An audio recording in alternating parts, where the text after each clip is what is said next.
जब डिवोर्स होते हैं तो सबसे ज़्यादा अगर किसी के ऊपर इम्पेक्ट पड़ता है वो बच्चे ही हैं। जी सर। हमारा जो कॉन्स्टिट्यूशन है उसमें क्या क्या प्रावधान है कि बच्चा किसके पास रहे, क्योंकि सबसे पहले बच्चे का वेलफेयर देखना चाहिए, मतलब मेरे हिसाब से भी और कोर्ट के हिसाब से भी। तो आपको क्या लगता है कि किन किन केसों में कस्टडी हस्बैंड को मिलती है, किस केस में वाइफ को मिलती है, और क्या कस्टडी आगे चल के चेंज भी हो सकती है, इसके बारे में आप क्या कहना देखिए, चाहेंगे? इस सबसे जो मेन एक्ट है हमारा इसमें वो है guardianship and ward act. Hmm. Second हमारा हिंदू मैरिज एक्ट है। हम्म। थर्ड हमारा जो है वो Hindu minority and guardianship act है, जिसके तहत कोई भी मदर या फादर कस्टडी के लिए कोर्ट जा सकता है। हम्म। देखिए, कोर्ट का भी यही कहना है कि जो पैरामाउंट जो वेलफेयर वो चाइल्ड का होना चाहिए, बिकॉज जो डिस्प्यूट है वो मदर एंड फादर के बीच है, हम्म। ना कि किसी चाइल्ड के साथ। इन केसेस में जनरली देखा जाए तो ये जो हमारा लॉ है जेंडर न्यूट्रल है। Both mother and father are entitled to custody. लेकिन कुछ केसेस हम देखते हैं जहाँ पे फीमेल चाइल्ड है जिसकी एज कम है, या फिर इनफैक्ट मेल चाइल्ड है बिलो 5 ईयर्स ऑफ एज है, वहाँ पे मदर को थोड़ी प्रेफरेंस दी जाती है। लेकिन फादर के पास भी राइट रहते हैं, विजिटेशन राइट रहते हैं।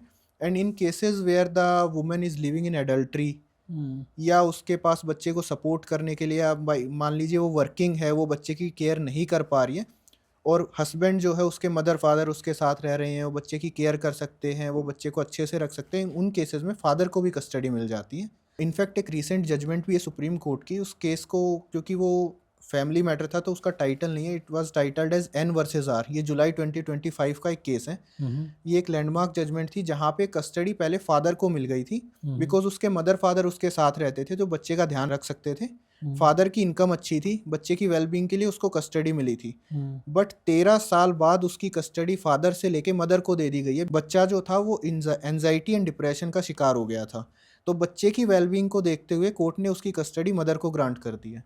तो क्या उस केस में ऐसा हुआ था कि उसका कारण डिवोर्स था, उसके डैड थे या फिर उसके ग्रैंड पेरेंट्स थे? सर वो तो माँ के साथ रह के भी बच्चा डिप्रेशन और एंजाइटी में जा सकता है। सर वो कोर्ट का कहना था कि एक मदर की जो केयर है उसकी हाँ। उस बच्चे को ज़रूरत थी, उसकी काउंसलिंग हुई थी बकायदा। तो हम्म। उसमें जो काउंसलर ने नोट किया वो ये था कि मदर का जो लव एंड अफेक्शन था हम्म। उस चीज़ से बच्चे का माइंड पे काफ़ी इम्पैक्ट पड़ा था, जिस वजह से वो एंजाइटी और डिप्रेशन में जा रहा था। ओके। और उसके वेलफेयर, बच्चे के वेलफेयर को ध्यान में रखते हुए आफ्टर काउंसलिंग ये निर्णय लिया गया कि अगर वो बच्चा अपनी माँ के साथ रहेगा तो बेहतर सिचुएशन में चला बेहतर जाएगा। सिचुएशन में रहेगा और उसकी हेल्थ ठीक रहेगी। ओके, ठीक है। अब इसी केस में मैं ये जानना चाहूँगा कि अगर वाइफ एडल्ट्री में है या फिर हस्बैंड भी एडल्ट्री में है, जी। राइट, तो बच्चा किसके पास आएगा? एडल्ट्री मतलब एक्स्ट्रा मैरिटल अफेयर में अगर राइट। वाइफ या हस्बैंड कोई भी है तो उस केस में किसके पास रहेगा सर बच्चा? इस सिनेरियो में स्ट्रॉन्ग चांसेस है हम्म। कि अदर जो, मान लीजिए अगर वाइफ एडल्ट्री में है हम्म। तो बच्चे की कस्टडी जो है वो हस्बैंड को मिलेगी। हम्म। बिकॉज जो एडल्ट्री में अगर वाइफ रहेगी या हम्म। उसने सेकंड मैरिज कर लिया इवन इन दैट केस, हम्म। क्योंकि वो बच्चे के माइंड पे इम्पैक्ट पड़ता है, तो उस हम्म। केसेस में दूसरे स्पाउस को जो उसकी कस्टडी हो मिलने के चांसेस ज़्यादा रहते हैं। राइट। एडल्ट्री प्रूव हो जाने के बाद ही ये बात हो सकती है कि बच्चा किसके पास रहेगा। बिल्कुल अगर वो सर। एडल्ट्री प्रूफ ही नहीं हुई है लेकिन फिर भी वो वाइफ अपने सेकंड पार्टनर के साथ रह रही है बच्चे के साथ, क्योंकि मेंटेनेंस तो हस्बैंड दे ही रहा है बच्चे की भी और वाइफ की भी, जी सर। तो इस केस में क्या दोबारा से हस्बैंड को कोई केस डालना पड़ेगा कस्टडी के लिए? कस्टडी के लिए तो सर केस हमें फाइल करना ही पड़ता है। हम्म। उसमें वाइफ को, उसमें हस्बैंड को पहले एडल्ट्री प्रूव करनी पड़ेगी, तभी वो उस ग्राउंड का फ़ायदा ले पाएगा, ताकि वो वाइफ को मेंटेनेंस देने से भी बच जाए और साथ के साथ वो बच्चे की कस्टडी भी उसे मिल जाए। राइट, तो इसके लिए उसको सारे प्रूफ्स इकट्ठे करने पड़ेंगे बिल्कुल। जो जो वो कर सकता है। बिल्कुल। आज के टाइम में तो जैसा आपने बताया कि चैट, ईमेल या फिर किसी तरीके का वीडियो फोटोज जो है वो भी अब कोर्ट में मान्यता बिल्कुल मिल सर। गई है उनको भी। बिल्कुल सर। राइट।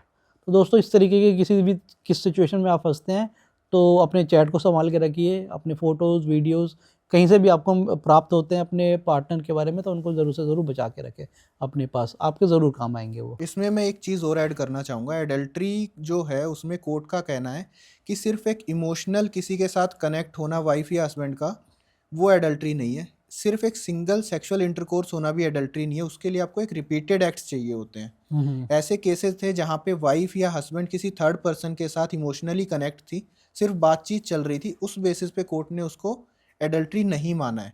इनफैक्ट एक सिंगल इंस्टेंस है जो सेक्सुअल इंटरकोर्स का, that is also not considered as adultery. उसके लिए रिपीटेड इंस्टेंस चाहिए जो हमें कोर्ट में प्रूफ्स के साथ प्रूव करना पड़ता है। अच्छा, मतलब सिंपल शब्दों में अगर मैं ये कहूँ कि अगर किसी हस्बैंड या किसी वाइफ ने वन नाइट स्टैंड कर लिया तो वो एडल्ट्री में काउंट वो नहीं होता। एडल्ट्री में काउंट नहीं होता है। तो इससे हमारे व्यूअर्स को क्या मैसेज जाएगा? ठीक की है, रिपीट मैं ये नहीं चाहता कि आप इसका कोई गलत फ़ायदा उठाएं आप। रिपीटेड एक्ट का मतलब ये है कि अगर आप किसी रिलेशनशिप में आ चुके हो, यस मेंटली या फिर फिजिकली, यस वो रेगुलरली हाँ, वो रेगुलरली अगर हो रहा है, यस उससे आपके रिलेशनशिप यानी पर्सनल रिलेशन बॉदर हो रहे हैं, खराब हो रहे हैं, तो इसमें ये एडल्ट्री में आता यस है, राइट? यस और वो जो एक बार जो एक्ट हो गया वो उसको क्या माना जाएगा? वो एक सिंगल इंस्टांस है, उसको एडल्ट्री में हम एज अ एडल्ट्री नहीं काउंट करेंगे। सोशल लाइफ में कंसिडर किया जा सकता है, लेकिन लॉज के अकॉर्डिंग वो एडल्ट्री में काउंट यस नहीं वो होता। वाइफ का एक कंडक्ट दिखा सकते हैं हम। डाइवोर्स केसेस में वो चीज़ हमारे बेनिफिट में जा सकती है कि उससे वाइफ का एक कंडक्ट दिख सकता है, हस्बैंड का राइट। एक कंडक्ट हम दिखा सकते हैं कि he hmm. Is engage with someone other person, ऐसे ऐसे है। वो उस